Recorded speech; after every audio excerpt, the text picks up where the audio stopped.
जीवमजीवं दब्बं जिह्वार्वसुहेर्जीर्णं देविन्दविन्दवन्दं वन्दे तं सर्वदा शिरसा। द्रव्य संग्रह जी ग्रंथ गाथा नंबर 48 पर हम लोग स्वाध्याय कर रहे हैं बुद्धि के प्रवचन के माध्यम से। इस गाथा में अब अपन देख रहे हैं शुक्ल ध्यान का स्वरूप। और शुक्ल ध्यान के 4 भेदों में सबसे पहला भेद अपना चल रहा है पृथकत्व वितर्क विचार, है ना। तो यहाँ पर कह रहे हैं कि स्वभाव की सन्मुखता से ध्यान कंटिन्यूअस चल रहा है और साथ में अबुद्धि पूर्वक का परिणति ज्ञानांतर हो रही है। क्यों? क्योंकि वहां अभी राग की सत्ता मौजूद है ना। तो उसमें किस किस प्रकार के विकल्प हो सकते हैं? तो बताया द्रव्य गुण पर्याय के, पर द्रव्य के, योगों के, मन वचन काय के, ऐसे अनेक विकल्पों की यहाँ पर बात की। ठीक है, देखो तो कह रहे हैं कि जो अबुद्धि पूर्वक का राग है वो तो बंध का ही कारण है, और जितनी स्थिरता बरतती है स्वभाव के आश्रय से वो मोक्ष मार्ग है। ठीक है, अब देखो नेक्स्ट देखेंगे यहाँ पर। किसी भी काल में कैसे ही निमित्त हो, कोई भी क्षेत्र में हो अथवा विकल्पों में हो, तो भी शुद्धात्मा की रुचि और स्थिरता करना यही एक मुक्ति का कारण है। ऐसा केवली भगवान ने जाना है, तथा क्रमबद्ध में भी यही आता है। क्रमबद्ध पर्याय को समझने वालों को पर द्रव्य, पर पदार्थों एवं राग आदि की कर्तृत्व बुद्धि उड़ जाती है और स्वाभाविक बुद्धि दृष्टि हो जाती है। उन्हें यदि विकल्प उठता है तो सच्चे देवशा गुरु का ही उठता है, तथा केवल ज्ञान के समय वज्र विषभ नारा सैनन होने पर भी पर्याय का वास्तविक क्रम फिरता नहीं है। कल अपन ने ये पैराग्राफ भी पढ़ लिया, है ना। तो कितनी बढ़िया बात कह रहे हैं कि एक तरफ तो क्रमबद्ध पर्याय को स्वीकार करते हैं, दूसरी तरफ जल्दी करो, देर में करो, कम करो, ज्यादा करो, ऐसा क्यों हो गया, वैसा क्यों हो गया। फिर क्रमबद्ध को क्या स्वीकार किया? कैसे स्वीकार किया क्रमबद्ध को? क्रमबद्ध की स्वीकृति का अर्थ है, देखो कितने सरल सरल एकदम इजी इजी लोक में एग्जाम्पल है ना। अब एग्जाम्पल तो मजबूरी है, तो वो जो चर्म चक्षु से जो दिखाई दे रहा है ना, वो तो स्वीकार है, उसमें कोई विकल्प नहीं। और अपने बारे में विकल्प का ढेर लगा है, और सो भी मिथ्यात्व से रंगा हुआ। बोल एक बीज डाला, जमीन में एक बीज डाला, है ना। तो आम के पेड़ का बीज डाला, तो उसमें से 2 पत्तियां निकल रही हैं, फिर स्टेम बन रहा है, ब्रांचेस आ रही हैं, पत्तियां आ रही हैं, फूल आ रहे हैं, फिर छोटी छोटी कैरी लग रही हैं, फिर खट्टी खट्टी हैं, फिर बड़ी होती हैं, फिर और बड़ी होती हैं, फिर फुल फ्लैश में हो जाती हैं, फिर मीठी हो जाती हैं। बोलो सारा क्रम नियत परिणमन नहीं है?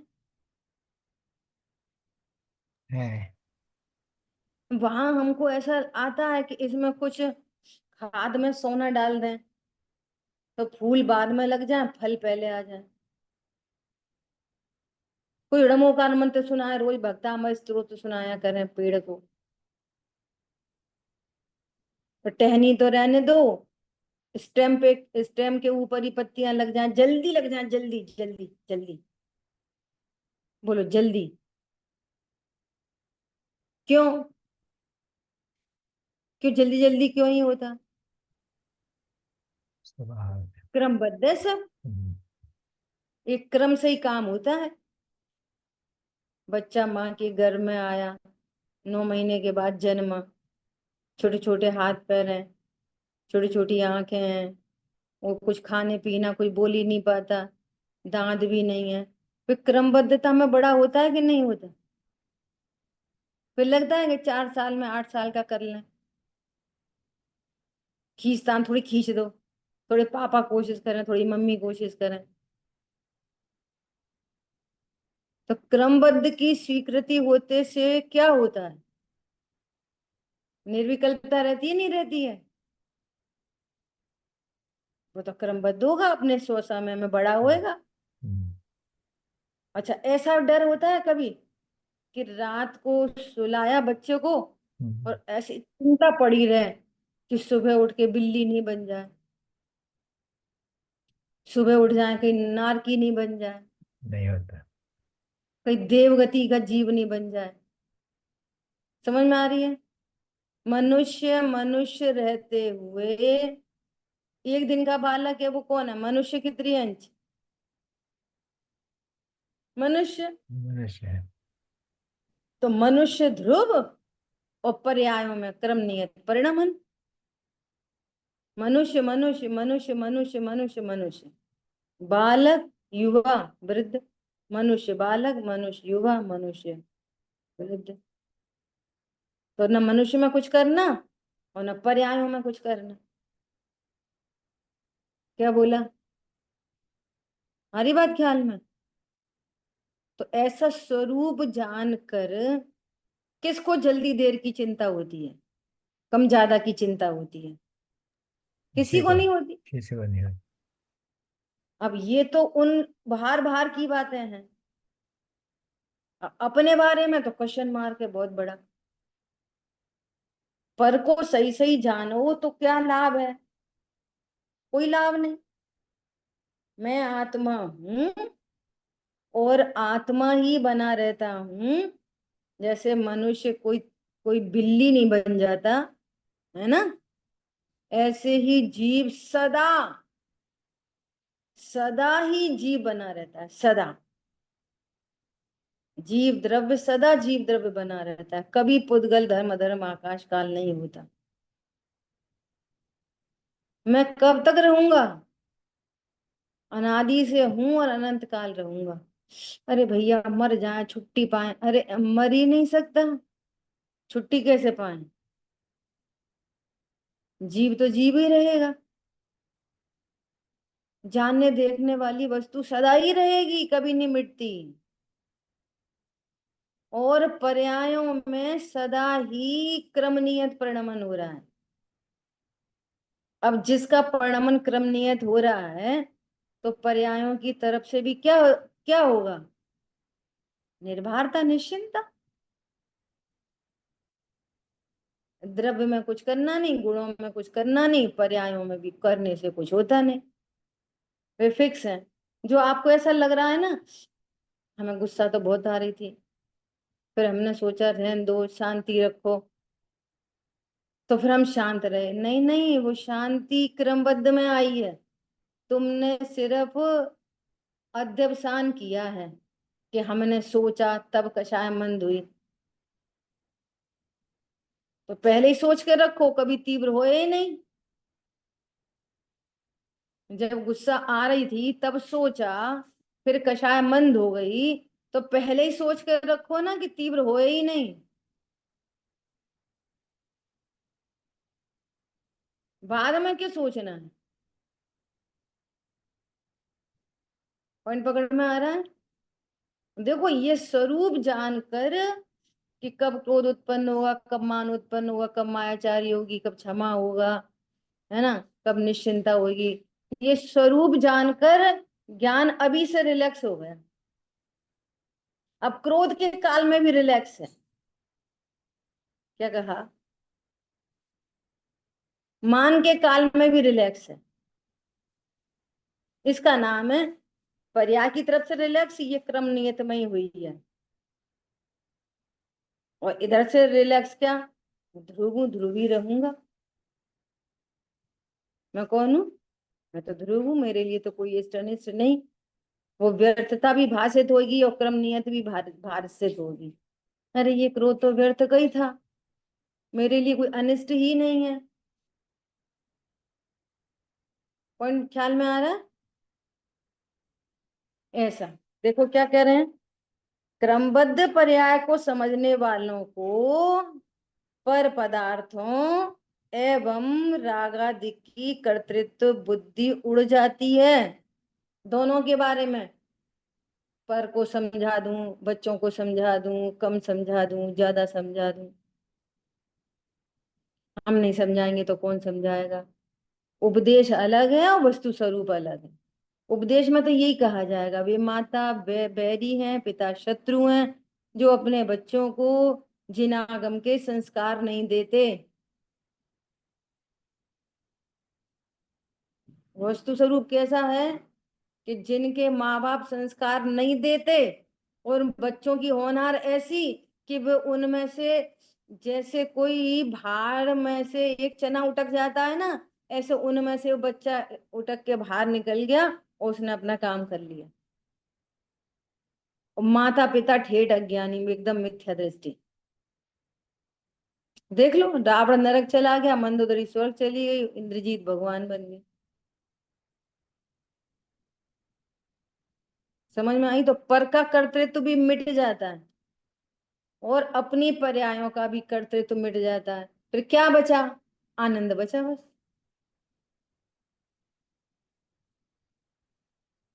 ख्याल में आ रही बात? कल भाई जी का प्रवचन आया तो उसमें वो बोल रहे थे, क्या बोल रहे थे कि शांतिनाथ भगवान के जीव को उनकी पत्नी ने बोला कि आप इतने होशियार हो, इंटेलिजेंट हो, तीर्थंकर का द्रव्य हो, तो थोड़ा सा उपदेश दिया करो, थोड़ी शिविर लगा लो, थोड़ी क्लास लगा लो।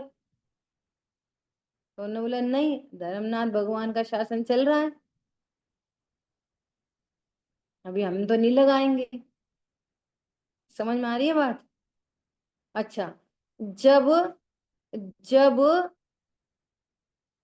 कितने 170 तीर्थंकर थे जिस समय, एट अ टाइम विदेश क्षेत्र में, तब कितने जीव मोक्ष जा रहे थे? 6 महीने 8 समय में 608 ही। कितने सम्यक दृष्टि बन रहे थे? उतने ही। और जब बीच में धर्म का वो हुआ, इधर यहाँ पर भरत क्षेत्र में विक्षुप्ति हो गई धर्म की, तब 608 जा रहे थे कि नहीं जा रहे थे ढाई द्वीप से? तब भी जा रहे थे। तो पर में मेरे करने से क्या होता है, मेरा भी, मेरे में करने से क्या बात बनती है, ये स्वरूप समझकर अब वो ये विचार करता है। तो फिर अब क्या करें, पर में कुछ कर नहीं सकते, अपने में कुछ कर नहीं सकते। तो उसको क्या पता चलती है कर्तृत्व के जहर में कि हम तो बिल्कुल बेकार हो गए, कुछ किसी काम के ही सिद्ध नहीं हुए। फिर हमारी तो कोई में चलती ही नहीं है, न दूसरों में चलती न अपने में चलती। अरे ये दर्पण की किस में चलेगी? दर्पण में तो झलकाने वाली वस्तु हूं मैं तो, चलाने वलाने वाली हूं ही नहीं, चलेगी कैसे? तो दर्पण में गैस झलक रही है, एक बाई ऐसा रोटी सेक रही है, तो दर्पण जलती हुई रोटी को बचा लेगा जलने से? दर्पण क्यों? तुम्हारे झलकाने का क्या फायदा? दर्पण में पूरी रोटी झलक रही है और अभी पता चल रही है कि अभी जली, तो तुम देख रहे हो और तुमने कुछ नहीं करा कि भैया हमारा झलकाने का काम है, हम कुछ कर नहीं सकते। क्या कहा? रोटी झलकती रही। वैसे बोलते ना, क्यों? जैसे हमारी श्राविका को उसकी मम्मी ने बोला कि देख देखना, ये विभू को देखती रहना, तो वो देखती रहती है।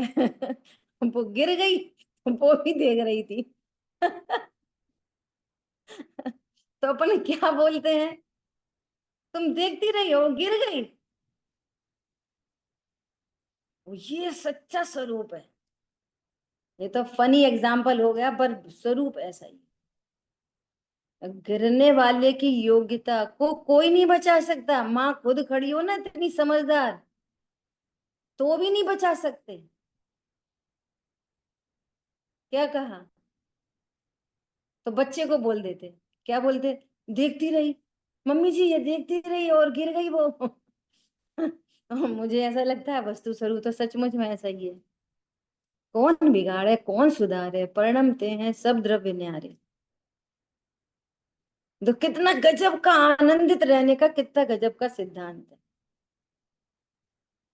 तो गिर जाने दें, तो वे बार बार गिरेगी कि नहीं गिरेगी? जितना गिरना है उतनी गिरेगी। 1% ज्यादा नहीं गिरेगी, और बहुत संभालने से 1% कम नहीं गिरेगी। ये तो स्थूल एग्जाम्पल है, एकदम स्थूल। क्या? बहुत रक्षा करने से कम नहीं होगा, और लापरवाही से ज्यादा नहीं होएगा। स्वीकार है इतना क्रमबद्ध। इसका नाम है अकर्तृत्व का आनंद हो गया। हम तो बैठे अपनी मौन से। कौन किसे बिगाड़ दे, कौन किसे सुधार दे। दीदी मुझे एक प्रश्न है इसी बारे में।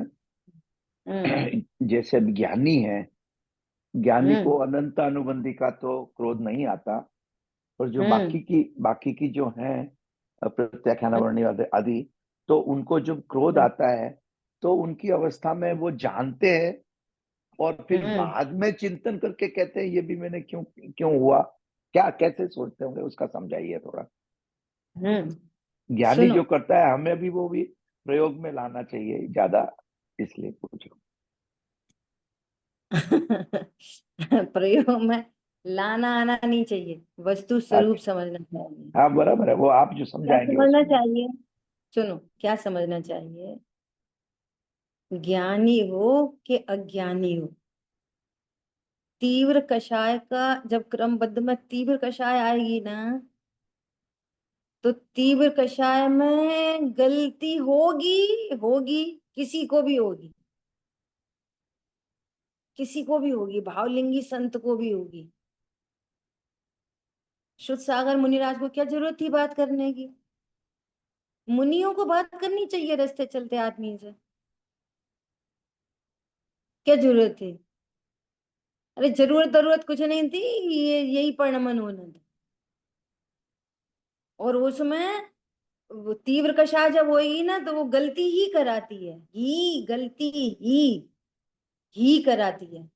और मंद कषाय सॉरी ही बोलती है। समझ में आ रही है बात?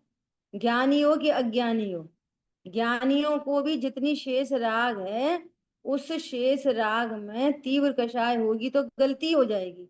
और गलती तो हम तुम कह रहे हैं अपने अनुमान से, अपने एक्सपेक्टेशन के अकॉर्डिंग। समझ में आ रही है? वो है होने हम्म, योग्य परिणमन, वो गलती भी होने योग्य परिणमन ही है। गलती फलती नाम की कोई चीज नहीं है। बराबर, पर्याय का स्वभाव है वो होना था। हाँ, कोई गलती बलती नहीं होती, सब परिणमन है ना। और उपदेश शैली चलती है ऐसे। और फिर बाद में कषाय की मंदता हुई, अरे फालतू में हुआ ये। तो आ- ये मंद कषाय का काम है। बराबर, प्रायश्चित का भेद भाव। विज्ञान क्या चल रहा है? भेद विज्ञान। मैं तो ध्रुव हूं परमात्मा, होने योग्य परिणमन का ज्ञाता मात्र हूं बस। तीव्र कषाय का भी ज्ञाता और मंद कषाय का भी ज्ञाता, सहज ज्ञाता, सरल पर ज्ञाता। पर दीदी जब तीव्र कषाय हो रही है तब तो उनका हम्म। उपयोग पर में लग जाता है ना। भले ही लब्ध रूप में शुद्धता भी है, जो अनंत हाँ, अनुबंधी संबंधी। पर में लगता बगता कुछ नहीं है। अच्छा। क्या पर ज्ञान में झलकता है। और उस संबंधी क्रमबद्ध में राग जितना शुभ अशुभ जितना होना है वो होता है, उसी को कह देते हैं। अब लगता है, उपयोग कहीं नहीं लगता। उपयोग सदा ज्ञायक में ही लगा रहता है। जैसे चीनी की मिठास सदा चीनी में ही रहती है। मिठास कहाँ चली जाती है? दूध में कि बर्तन में? मिठास कहाँ से? खीर में चीनी डाली तो चीनी, एक तो हो गई चीनी और एक हो गई उसकी, वस्तु स्वरूप से नक्की करोगे ना तो इन शब्दों में कभी नहीं भ्रमित होगे। तो वो चीनी और उसकी मिठास, तो वे अभेद है कि भेद है? तो वो मिठास कहाँ चली जाएगी? चावल में कि दूध में कि पतीले में?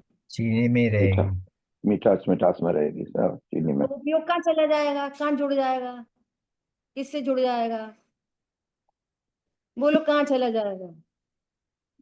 पर फिर भी दादा तो उसको अपन कितना बड़ा एग्जाम्पल देते थे शुभाशुभ दादा। शुभाशुभ चारित्र और उपयोग कहते हैं ना उसको। हाँ बस ऐसे कथन चलते रहते, उपयोग तो सदा ही शुद्ध है। चार की प्रणति की तरफ से अशुद्ध उपयोग कहते हैं, शुभ उपयोग कहते हैं, अशुभ उपयोग कहते हैं, शुद्ध उपयोग कहते हैं। उपयोग तो उपयोग है। ठीक है, ऐसा। तो क्या कहा कि जो ज्ञानी है वो ज्ञानी अपने को ज्ञायक ही जानता है। ज्ञायक जानने पर भी, क्रमबद्ध पर्याय के स्वरूप को स्वीकार करने पर भी, शेष जो कषाय है उसमें राग द्वेष होंगे कि नहीं होंगे? चौथे में, पांचवे में, छठवे में और सातवें से ऊपर अबुद्धि पूर्वक के। वो तो करना भी नहीं चाहता और स्वभाव के ही सन्मुख है तो भी हो रहे। बोलो आप। तो हम्म। जो बुद्धि पूर्वक के हैं वो जानबूझ के करता है। अरे वे भी होते हैं, जैसे अबुद्धि पूर्वक होते हैं वैसे ही अबुद्धि पूर्वक, बुद्धि पूर्वक वाले भी वैसे ही होते हैं। क्या बुद्धिपूर्वक कहा? का मतलब है ज्ञान में आते हैं खाली। बस इतनी सी बात है, वे ज्ञान में जानने में आ जाते हैं। हम्म। और वो भी पता है और कौन से आते हैं? वो भी हाँ, कौन एक से और। आते हैं? जो हाँ प्रकट सॉरी। हो जाते हैं ना वे। सत्ता में पड़े वाले बराबर तो वे भी नहीं आते। बराबर बराबर, बहुत अच्छा। दीदी और एक हाँ बात आपने अभी बताया ना, मुनिराज को तीव्र क्रोध आया या कषाय हुई, तो हम्म, वो संज्वलन की तीव्र कषाय हुई, बराबर। हाँ। ओके। संजुलन की लेशिया है वो, जाति संजुलन हाँ और वो हाँ, लेशिया है बस। बराबर। ऐसा इसका वो क्रम में होते रहते हैं वो तो। अब तो ये भाषा चलती रहती है, क्या ज्ञानी चाहते नहीं। जब क्रमबद्ध स्वीकार है तो चाहने नहीं चाहने की क्या बात है? पर वो कषायों में हम चाहते नहीं और हम चाहते हैं, ये सब कषायों में ऐसा सब चलता है। तीव्र कषाय, मंद कषाय। क्यों बिल्कुल नहीं छोड़ेंगे? सम्यक दृष्टि बोलेंगे, क्या बोलेंगे? बिल्कुल नहीं छोड़ेंगे, हे दशानन, ऐसा बोलेंगे। हमारी सीता वापस भेज दो, नहीं तो तुम्हारे पूरे कुल का सत्यानाश कर देंगे। क्यों? पता नहीं है क्रमबद्ध का। पर तीव्र कषाय ऐसे ही बुलवाती है, और मंद कषाय सॉरी बुलवाती है, और भेद ज्ञान सतत वर्तता है। राजेंद्र भाई साहब आपका वीडियो ऑफ कर लीजिए प्लीज।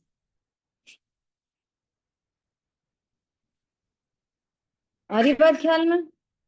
ये क्रमबद्धता का सिद्धांत बहुत गजब का सिद्धांत है।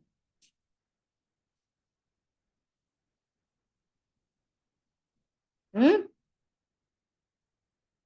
क्या बोल रहे हैं? पर पदार्थों एवं राग आदि की कर्तृत्व बुद्धि उड़ जाती है और स्वाभाविक दृष्टि हो जाती है। कितने कितने महारथी हो गए, है ना? 63 सलाह का पुरुष, जन्म से ही छायक सम्यक दृष्टि। कितने कितने साल लग रहे हैं, कोई 6 दिन में मुख जा रहा है, कोई अंतर मुहूर्त में जा रहा है, कोई साल भर खड़ा रहा, कोई कितने कितने साल तक कोई वो युद्ध करते रहे, कोई राजपाट करते रहे। काय को करते रहे? उन्हें तो स्वरूप पता ही था। और ट्रिक भी आ गई, ट्रिक, ट्रिक भी आ गई। स्वभाव सन्मुख हो सम्यक दर्शन, स्वभाव सन्मुख हो स्थिरता। ट्रिक तो कर लो, ट्रिक कर लो फटाफट फटाफट। भैया ये ट्रिक नहीं है, ये तो क्रमबद्धता में जिसकी जैसी योग्यता होती है वैसा वैसा तो पर्यायों का क्रम चलता रहता है। हरी बात ख्याल में? अनंत भगवान सिद्ध कब बनते हैं? अनंत भगवान सिद्ध कब बनते हैं? वे इतनी देर तक कोई मान लिया 1 साल तक अरंत दशा में रहा, क्यों? प्रश्न है क्यों? कोई अंतर्मूर्तमय सिद्ध बन गए, कोई 6 महीने में बने, कोई 6 साल में बने, कोई 60 साल में बने, कोई 60,000 साल में बने, सिमंदर भगवान। कोई लाखों साल हम्म, में बने। हम्म। तो अनंत दशा में इतनी देर क्यों रहे अतुल बल के धनी? क्या कारण है? सिद्ध दशा में देरी का कारण क्या है, बोलो। तो व्यवहार से कहते हैं ना कि आयु कर्म बाकी शेष है, लेकिन उनकी योग्यता हम्म। वैसी है, योग्यता ही वैसी है। ब्रह्मबद्ध। देखो, इतनी हम्म, बड़ी समस्या है हम्म, वस्तु स्वरूप में। जैसे कोई प्रश्न पूछो तो निश्चय व्यवहार खड़े हो जाते। अभी हम आपसे ये पूछें कि आपके कितने बच्चे, तो क्या बोलोगे? निश्चय से, व्यवहार से? क्या बताएं? बच्चे निश्चय से होते कि व्यवहार से होते? बच्चे है ही नहीं कोई। है ही नहीं कोई। समझ में आई बात? हम सीधा सीधा प्रश्न किया। सुबह 9 की क्लास चालू हुई है भैया, सब लोग सुनना।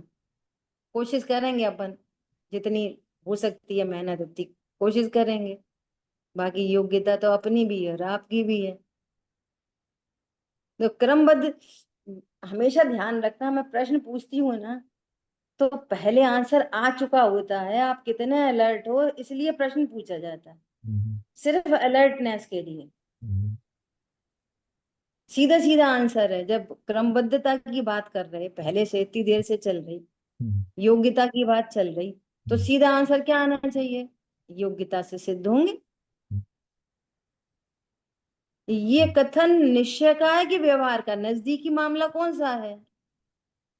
निश्चय तो सदा नजदीकी होता है, हम्म, और व्यवहार तो सदा ही उपचार होता है, हम्म, नाम ही व्यवहार है उसका। हम्म। समझ आई बात? निश्चय तो करना क्या चाहिए। कहना है, आप व्यवहार का कथन भी आपका सम्यक तब होगा जब आप यथार्थ को जानते हो, तो वो तो वो व्यवहार बनेगा, नहीं तो मिथ्यात्व बनेगा। क्या? वे अपनी योग्यता से सिद्ध होते हैं, क्रमबद्ध में उनकी सिद्ध पर्याय जब प्रकट नहीं होगी तभी प्रकट होती है।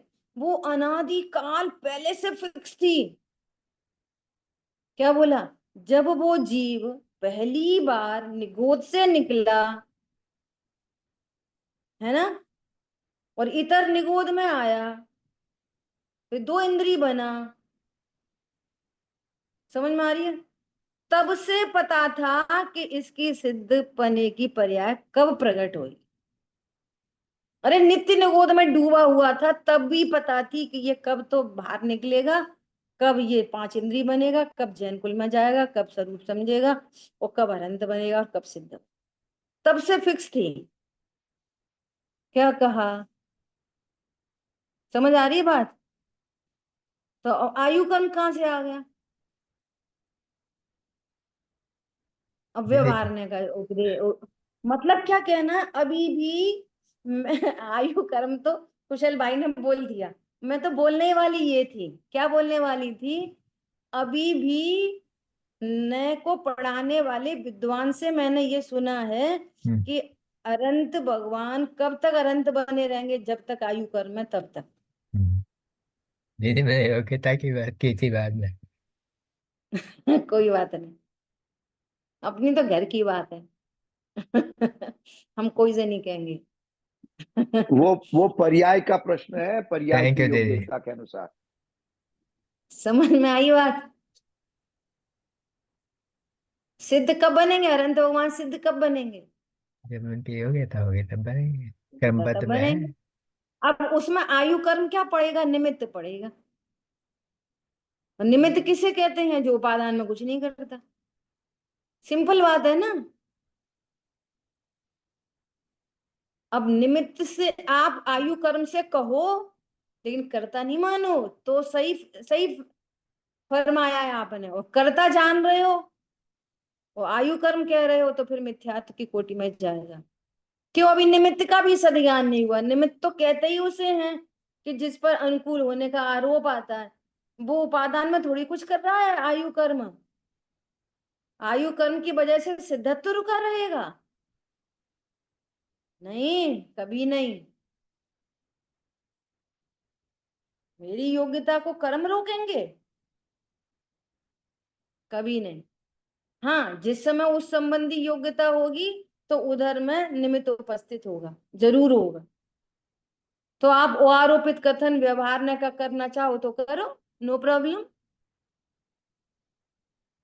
कर्ता मानोगे तो पूरा जिन शासन ही उलट पुलट करके रख दिया। फिर तो दो द्रव्यों के अत्यंत भाव भी गायब हो गया, क्रमबद्ध पर्याय गायब हो गई, पर की पराधीनता आ गई। समझ में आ रही है बात? बहुत सारी आपत्ति आ जाएंगी। एक मिसिंग होने से एक डिजिट गड़बड़ हो जाए ना, तो 10 के 10 9 नंबर तो सही है ना, सब गलत।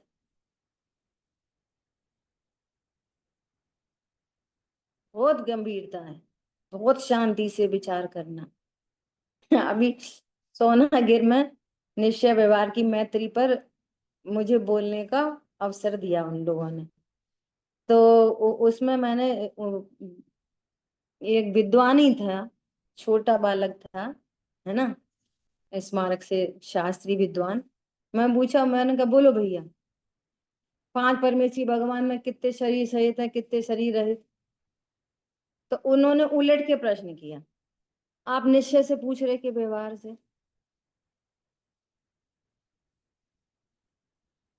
पर मैं दूसरा प्रश्न किया, बताओ चीनी कैसी होती है? तब नहीं बोलते कि निश्चय से पूछ रहे कि व्यवहार से पूछ रहे, सीधा बोलते हो मीठी होती है। सीधा किसी ने बोल चीनी कैसी होती है तो क्या बोलोगे, निश्चय से पूछ रहे कि व्यवहार से? सीधा बोलते हो मीठी होती है। अब पूछ रहे हैं कि 5 परमेष्ठी भगवान में कितने शरीर सहित है, कितने शरीर रहित है? तो परमेष्ठी कौन होते हैं? जीव होते हैं कि असमान जाति द्रव्य पर्याय होती है? परमेष्ठी कौन होते हैं? जीव। वे जीव की अवस्थाएं हैं कि असमान जाति द्रव्य पर्याय की अवस्थाएं हैं? अरहंत सिद्धाचार्य पाठक साधु हैं, परमेष्ठी पण सब आत्मा की अवस्थाएं। बोलो ना कि कोई शरीर, कोई भी शरीर सहित नहीं होता, और शरीर वाला कहना व्यवहार है। 5 परमेष्ठी में कोई से परमेष्ठी शरीर वाले नहीं होते, शरीर सहित कहना व्यवहार है। कहना व्यवहार है, शरीर वाले नहीं होते। बहुत पेंच है निश्चय। नए चक्र चलाने से सारे कर्म का धुआं हो जाता है और सिद्ध चक्र में विराजमान होते हैं। और नहीं तो इस चक्र से अपनी ही गर्दन कट जाती है। मैंने सुबह बोला, टाइम हो गया था क्लास का, तो मैं बोला नए चक्र में इतना आनंद आता है, नए चक्र चलाने में। तो जैन साहब बोले ठीक है चलाती रहो तुम। बोल रहे टाइम हो गया, टाइम हो गया, चक्कर चलाती रहो तुम, नया चक्र। बात आ रही है समझ में? बहुत गंभीरता चाहिए, निर्णयात्मक चाहिए। स्वाध्याय कैसी चाहिए? निर्णयात्मक, कंसिस्टेंसी चाहिए, नहीं तो काम नहीं बनता। शांति भाई कभी कभी आ जाते हैं और कभी नहीं आते, और जब आते हैं तो प्रश्न पूछते हैं। क्यों शांति भाई, आप इतने दिन से थे नहीं?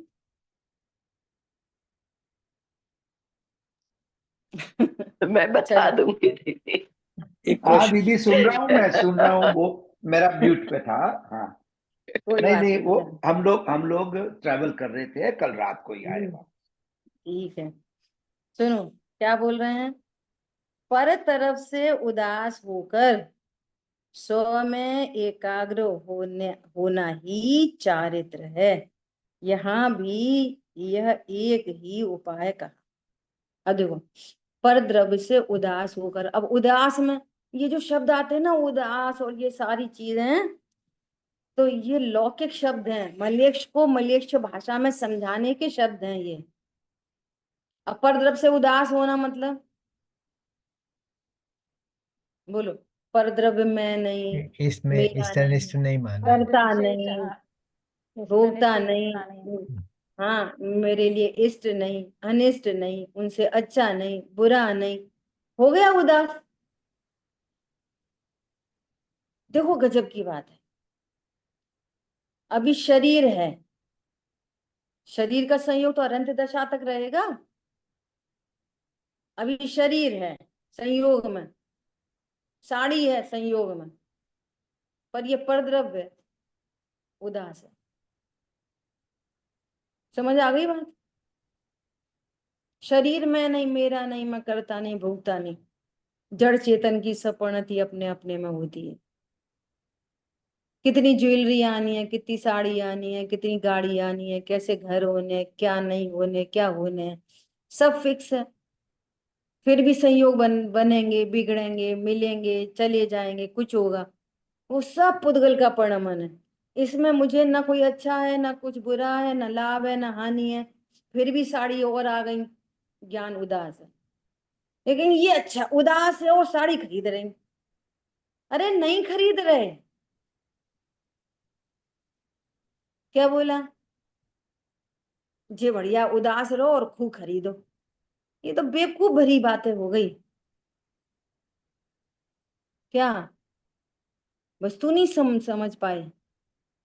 उदास मतलब मुझे पर से कोई लाभ हानि नहीं होती।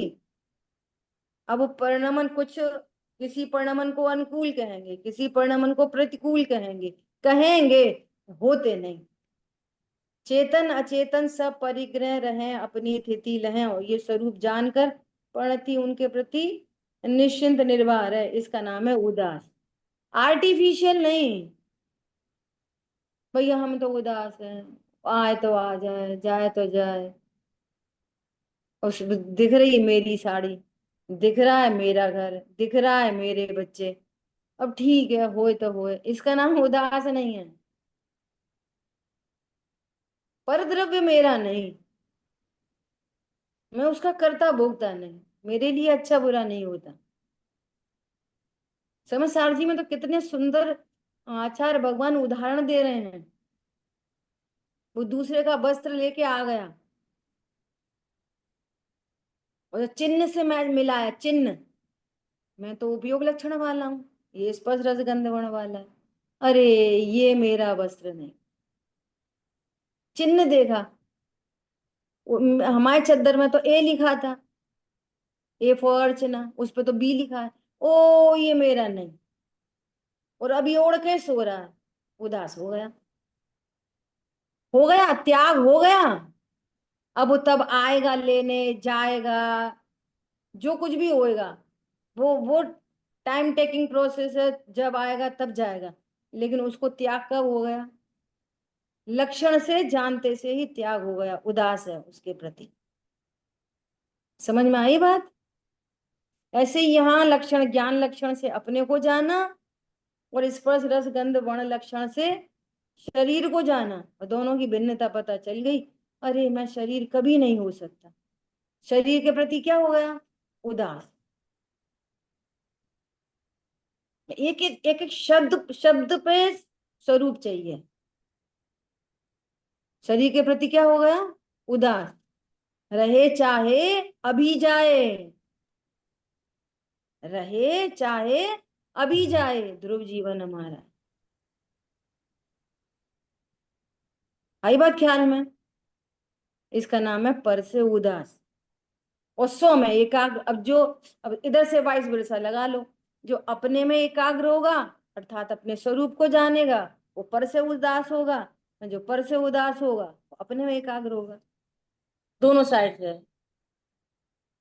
चरणान योग की शैली में बोलेंगे पर से उदास हो, अपने स्वरूप में एकाग्र हो, ये चरणान योग की शैली है।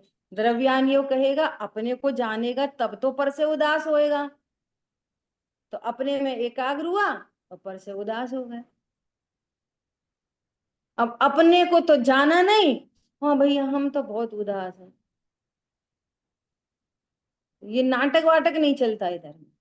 अच्छा आप बोलते रहो कि हम पर से उदास हैं, बोलते रहो, ऐसे मानते रहो, और पर के प्रति इस तरह से बुद्धि बनी रहेगी तो फल काय का मिलेगा? झूठे कथन का, झूठी मान्यता का फल काय का मिलेगा? जो इस तरह से कल्पना चल रही है उसका फल मिलेगा। बाहर से मिथ्या बोलते रहो हम तो उदास हैं, मिथ्या सुख मिलेगा। बोलते रहो। कल बोला था ना मिर्ची खा लोगे, बोलो नहीं नहीं नहीं हमने कुछ नहीं खाई मिर्ची, तो सीसी तो तुमको ही होगी ना मिर्ची खाने पर, बोलते रहो हमने मिर्ची नहीं खाई। बोलने से क्या होता है? हाँ जी, जहां दे अपनी नहीं तहां न अपनो वो है। कोय। तो सबसे उदास हो गया। ठीक है, देखो अब उदास हो गया, लेकिन जितना राग है,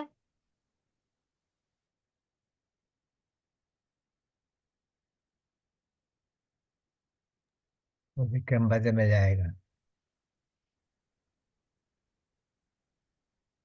थोड़े स्थानों में जितना शेष राग है उतना कार्यक्रम चल रहा है, लेकिन ये सुनिश्चित है कि ये पर द्रव्य मेरा नहीं। उदासीनता चल रही है आनंदानुबंधी के अभाव में। ठीक है, यहां भी एक ही उपाय कहा है। उल्टा गलत समझने वाले का भी परिणमन तो क्रम में ही होता है। तुम उल्टा समझते रहो, हमने किया, हमने सुधार लिया, हमने बिगाड़ लिया, वो भी क्रम में ही हुआ है। जैसे अभी एग्जांपल दिया था, हमें गुस्सा तो बहुत आ रही थी, फिर हमने सोचा शांत रहो, तो तुम सोच के शांति समझ रहे हो, वो शांति क्रमबद्ध में ही हुई है, सोचने से नहीं हुई।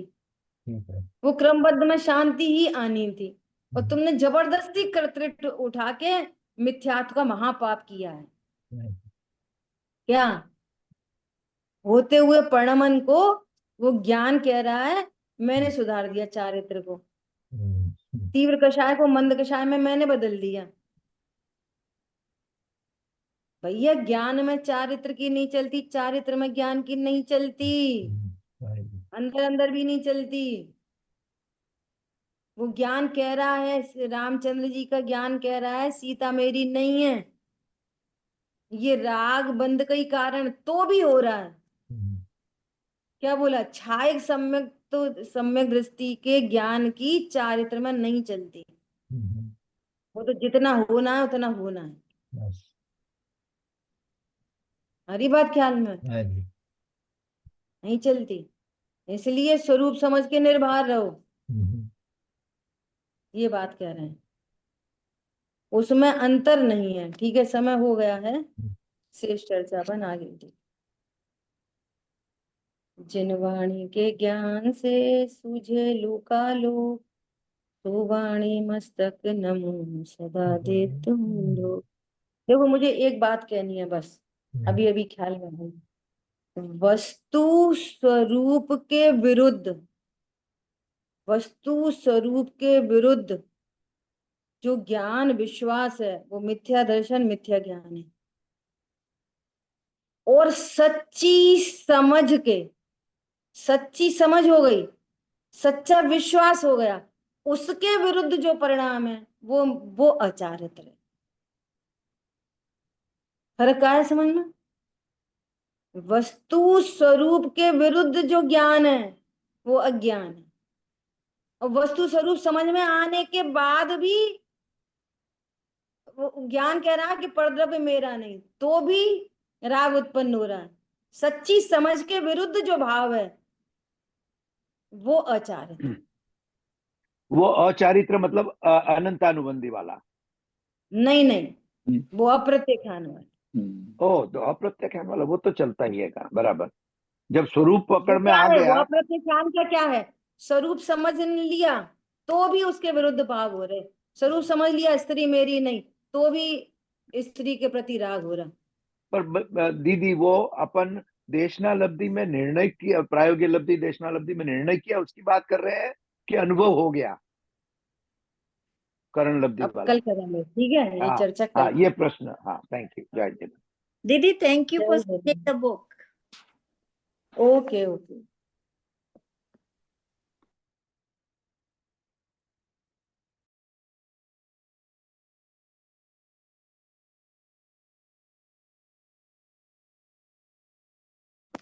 जय जिनेन्द्र।